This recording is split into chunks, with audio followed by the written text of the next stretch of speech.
রমজানের সময় কখন কখন ভিডিও আপলোড করবেন অনেকেই দেখি কমেন্ট বক্সে বলে যাচ্ছেন। তো আপনাদের জন্য আমি ৩ টা টাইম করে দিব।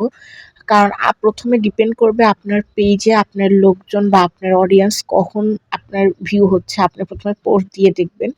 এরপরেও পোস্ট দেওয়ার পর আমি কিছু নিয়ম বলে দিচ্ছি, এটা আপনারা ট্রাই করতে পারেন। তো আমরা কিন্তু সকালে প্রায় যখন রোজা থাকি তখন কিন্তু ৯টা-১০টার সময় ঘুম থেকে উঠে সবাই একটু মোবাইল স্ক্রল করা হয়, তখন করতে পারেন।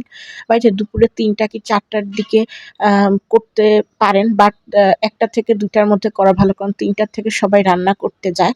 আর এরপরে সন্ধ্যার পরে আমরা ইফতারি খেয়ে কিন্তু আমরা সবাই রেস্ট করি। আর রেস্ট করার সময় কিন্তু সবাই একটু মোবাইল স্ক্রল করি তারাবির আগে। আপনারা ওই সময় ভিডিও আপলোড দিতে পারেন। এছাড়াও কিন্তু অনেকে আপনারা যদি সেহরির আগে না ঘুমান সেটা একটা আলাদা কথা। আর যদি ঘুমান তাহলে কিন্তু আপনারা দেখবেন যে সেহরির পরে কিছু অডিয়েন্স একটু মোবাইল চালিয়ে ঘুমায়, সেই সময় ভিডিও আপলোড করতে পারেন।